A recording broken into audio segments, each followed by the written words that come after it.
good weekend. Hey, did you have a good trip? It looked like you did.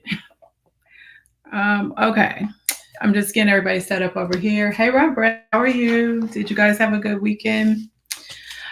Before I get started, I wanted to let you all know that I am thinking about teaching a free class via like a Zoom style type thing.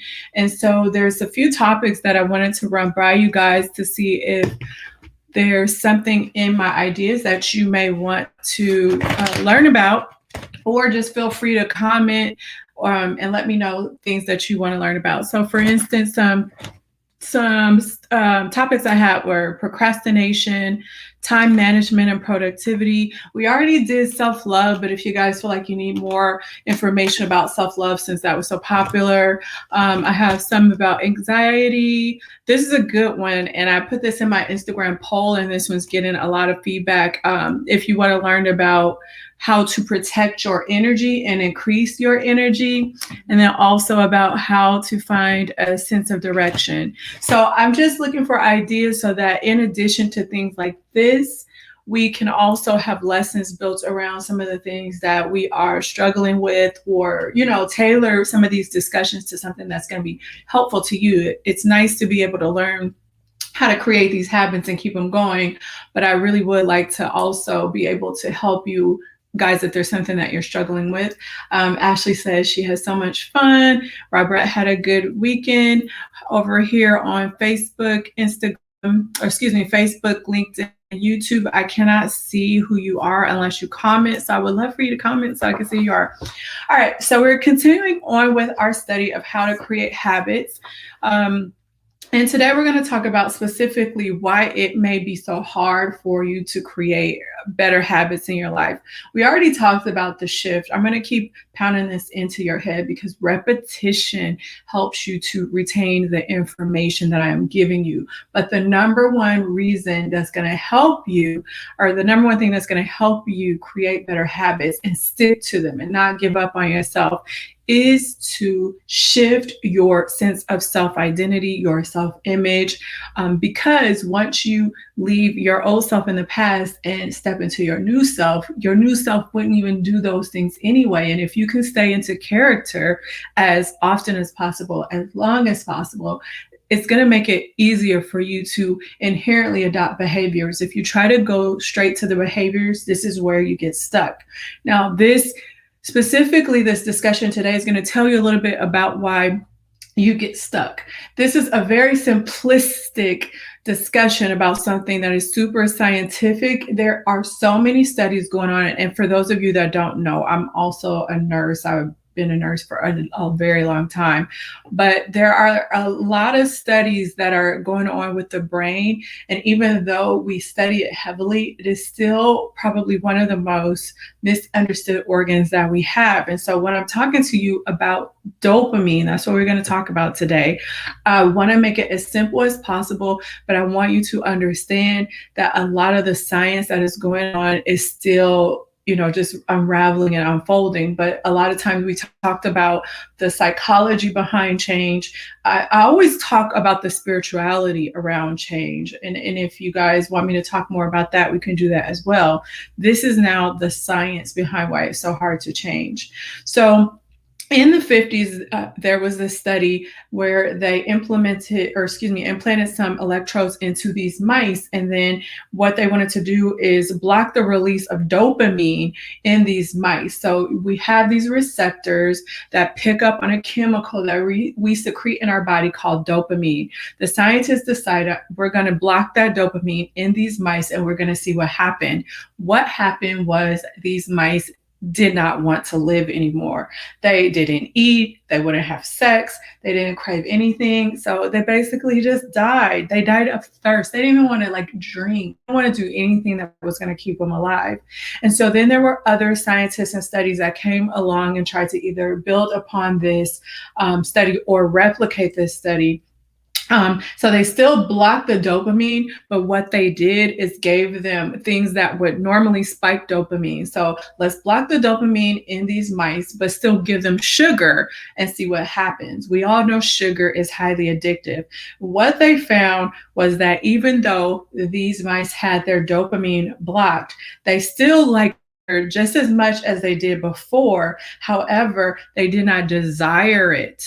That is key. I want you to stay with me. If you tend to get lost off track and you tend to kind of, glaze over when things get a little bit more complicated or scientific, I want you to pay attention to this because this is important.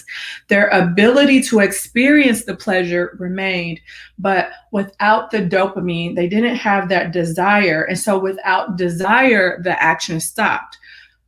I'll break this down on a human level to tell you how this could mean in our life. Also, though, when researchers reversed this process and instead they flooded the reward system of the brain with dopamine, what they found is that these mice would do anything to get a hit on this dopamine. So once they got these hits of dopamine, within minutes, they said that these mice were doing an activity, punching their nose through a hole in order to continue to get these hits of dopamine. They got like hooked that fast. No different than humans who have been shown to go to a casino and pull the lever or push the button over 600 times a minute. So even though we're talking about mice, I want you to just correlate it to the fact that we also do activities repeatedly in order to get a hit of some kind. And for all of us, it may be different. For some of us, it's that casino hit. For some of us, that sugar or that fatty food. For some of us, is relationships and drama. For some of us, it's escapism. We all have something that gives us that pleasure and that reward that we continue to do in order to keep that dopamine in our system, because that dopamine is said to fuel the habit, formation. So habits are a dopamine-driven feedback loop. Understand that. When it comes to habits, the key takeaway with dopamine is also this. You can get a dopamine hit by eating bad foods, by being in relationships and experiencing the highs and lows, by doing anything that is not for you, but that leaves you addicted in a negative cycle, in a negative loop. However, you can also start to develop this dopamine release and this dopamine response and this dopamine loop in anticipation of a reward. I once had a client that, she was working to better her relationships and leave old patterns in the past, the drama, the hurt, the lack of vulnerability, the putting up walls, the honeymoon stage, the highs and lows that people kind of go in a spiral with in their relationships when they first of all, they haven't picked the right partner and they haven't done the self-healing. And so they end up attracting a mirror of who it is that they are and who it is that they need to work on. And so, she would get out of these relationships and then she would find a new person and then she would fight and get in this whole cycle and just continue to repeat that pattern over and over again in her relationships, to where there was just negativity going on no matter who she was with. For her, the addiction wasn't just that the fighting or the sex and all that drama was going to happen whenever she met somebody. And that was what she was used to. That was what her brain was used to. And so she needed that in order to feel like she was in a normal relationship. But it was also the anticipation of it all. And I bet some of us have been there, that anticipation that, we'll stir this up. And you may not even consciously know that you do this, but maybe you create drama or you stir things up, or you might stir up a little emotional manipulation and things in order for it to create this drama or this response in your life, especially in the relationships that you have, not just with an intimate partner, but with family members and friends, so that they can feed you what you need to get your hit. And the cycle continues. So it's very important to understand. Dopamine is not released only when you experience pleasure. It is also when you anticipate it. A lot of times they've shown in scientific studies that this spike will happen even right before you do something that you're not supposed to do. So for instance, like a drug addict, yes, they want the drug, and yes, the drug will give them the spike, but it also, the dopamine spikes if they see something that is addictive, or they see something that they think will give them a reward. It is the anticipation of the reward, he says, not the fulfillment of it, that gets us to take action. Very important. You oftentimes have this desire. Remember, we talked about the desire. We have this desire and we're driven to act in a certain way in our life, not because we have experienced the reward, but because we expect a reward. And if you are doing things in your life that are putting you in this negative spiral, or that are not moving you towards your goals, you're going to have to stop and ask yourself, are you doing things in anticipation of a reward, right? Making changes is a little bit painful, right? Shifting into your new identity so that you can experience the life that you know that you want to live is a little bit comfortable. But what's not? You know that if you eat the bad food or you stay in the crappy relationship, that in some way that is rewarding you, even though it could be rewarding you in a way that is not for your highest and best good. Maybe it's more comfortable. Maybe you get pleasure instead of pain, right? If you're a pleasure driven person, it's going to be maybe you're not able to be conscious enough for you to get through a period that is uncomfortable, even though it's temporary, for you to be able to experience what it is that you truly want to experience. The reward system that is activated in the brain when you receive a reward is the same system that is activated when you anticipate an award or a reward. Let me say that over. The reward system that is activated in the brain when you receive a reward is the same system that is activated when you anticipate a reward. So this is important because, again, when you don't have this dopamine hit, you lose the desire to do some of the things that you need to do, even if they're in your best interest, right? We saw that with the mice. Desire is the engine that drives behavior. This will help you understand also why you may go after these goals and you may feel that you're not motivated. And so you may feel that you don't want to take action on the things that you don't want to take action on. And so I'm going to shift the discussion for just a minute, and we're going to talk about manifesting. For those ladies in the personal mastery membership, add this to the repertoire of everything we've been talking about this month.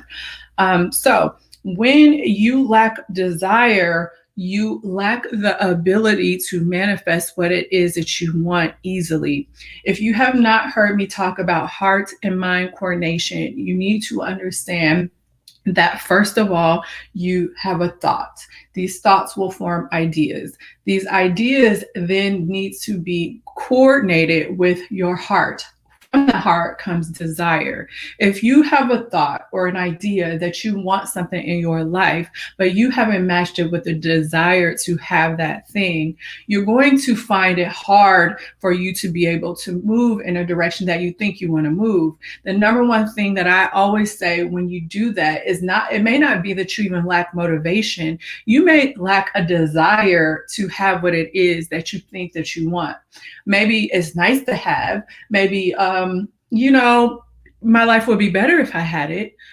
But if you can't put that desire, that feeling into what it is that you're trying to have in your life, then all you are doing is wishing. So all you're doing is saying it would be nice to have that. You don't want it. You don't crave it. You don't desire it. You don't have any feeling behind it. And so if you don't have that desire, just like we saw with the mice, you're not going to act. You're not going to do what you need to do to move forward. That's why it's important to not choose things because you think it sounds good, or society told you it's what you need to have, or your conditioning has said that this is the way it is supposed to be. If you want to start to move forward in life and you want to improve your life and you want to do it in an easy way, you have to be able to understand that you have to pick things that are purposeful to you, that mean something to you, that draw up an emotion to you, that are your why, not your must, not your want, but your big why, your emotionally driven thing, the things that are going to pull up all that emotion out of you. And that's how you start to generate power. And that's how you start to generate motivation, inspiration for you to be able to move forward and do what it is that you need to do. So I want to step back because this book corresponds very heavily with what you need to do to manifest. These two things work in alignment. If you get this down and you get down what I'm telling you about manifesting, you know everything that you need to know to create the life that you want. And at that point, you just have to admit that you just don't want to do it because it's right here for you. What did we that quote that I read by Joyce Meyer, she said, people can have the food right in front of them and still starve to death. That's basically what you're going to be doing. All right, so let's get back to the book. This is the last little part of the book, and then you guys can start asking questions if you would like to around this topic, or if there's, we've been going at this for 2 weeks. So if there's any suggestions, any comments, anything you're struggling with, if you understand what I'm saying, give me some hearts so that I know that you get it. Because sometimes I'm like, do you guys understand what I'm saying? Okay. So last part, he said, desire is the engine that drives behavior. Every action is taken because of the anticipation that precedes it. This is another way to look at this. Also, if you take action and you don't have, let me see how I want to say this so it'll make sense. Give me 1 second, because it's a complex topic and I'm trying to tie them in together. So desire is the engine that drives behavior. Every action is taken because of the anticipation that precedes it. Another reason why you guys may have been trying to create better habits in your life and get out of negative cycles and move forward and get unstuck, or you got this big goal that seems overwhelming, so you feel frozen and like you can't do anything, is because you have to understand also that there's a mindset shift that needs to happen. And if you don't believe that you can have what it is that you want, that blocks you from having the desire to move forward, even if you know that it is that you have to do this thing. Does that make sense? So let's say, for instance, that you say that you want to save money so that you could buy a house one day. And that's what you need to do. But in the back of your mind, there's a little bit of doubt that says that I'm never going to be able to have enough money. I'm never going to be able to have a house. Nobody has a house. My credit is bad. Whatever that story is. As long as you have that little piece of doubt in there, then that is going to block you, because you're not going to have that anticipation of a reward. So there's a few things within this lesson today that you guys can examine, just so that you can have an awareness of not only what it takes to move forward, which is to start to create habits in a better way that make the dopamine shift to the good things that you need to do. But this is also, I felt like he didn't approach it this way, but I feel like it's more telling for all of the reasons that will stop you from continuing to move forward. And maybe understanding why in the past you may not have been able to do this successfully. So remember, we talked about how he said you can do habit stacking. He also says that you could do habit stacking and plus do a temptation bundling with the habit stacking. You'll have to go back and listen to the past live streams in order to understand what habit stacking is. But he says you can do this to make it more powerful and change the dopamine response towards something that's going to support you to have a desire and anticipate a reward for something that it is that you really want. So For instance, if you get up in the morning and the first thing you do is check Facebook, but you know that what you really should be doing is exercising, he says that you could do something like this to help you out. Sure, go ahead and check Facebook. That's fine. But after you check Facebook, you also have to tack on some sort of exercise to that bad activity so that that dopamine is actually rewarding not only you getting on Facebook, getting a little dopamine hit as you scroll through, because you know that's what they're doing. That's why you want to do stuff like that. But you also have to do 10 burpees. That way, the bad habit and the good habit are stacked together. So the brain just loops that all into one thing, and you get a dopamine hit from doing both of them. And then he says, you could also say, and then after I do 10 burpees, I will check Facebook. So you see how you put in a bad habit and a good habit together? The hope, he says, is that eventually you'll look forward to doing the burpees, because if you did the burpees, then you also are checking Facebook. They'll go together.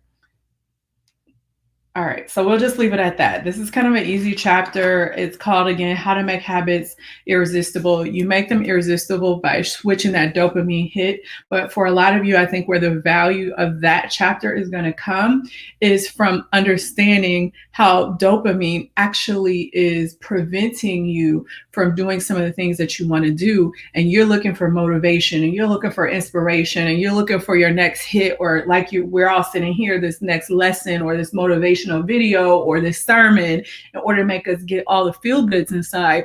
But if you can't generate that inside, you have some troubleshooting to do. And I think that the way that I presented this chapter for you will help you to understand where you can start to troubleshoot your life. So let me see if we have any questions about anything while we're doing that. For those of you that don't have the book, or you have the book and you want additional resources, you can text the word mastery to 833-231-4407 to get free additional resources. And then I'm just going to scroll through the comments here. So for those of you that hopped on later, I asked the group if there were any additional topics that you struggle with that you would like me to talk about. Specifically, a lot of my clients come to me because they have procrastination issues. They want to learn how to protect their energy, time management, all of these things. So those are just some ideas that I threw out, but I would love for you to share some things that you need help with, that you would like me to present. Robert said procrastination, energy protection systems. Robert, can you be more specific about systems? Shape shifting, can you be more specific? Are you talking about like shifting into a new identity? And then she also said psychology and spirituality of change. Those are good topics. So I'll make sure to go back and write these down. Any other concerns, anything that you want from me, anything that you're struggling with that you want to talk about? This is a lot of deep information, but what I hope, again, is that you understand that changing your life does not have to be difficult.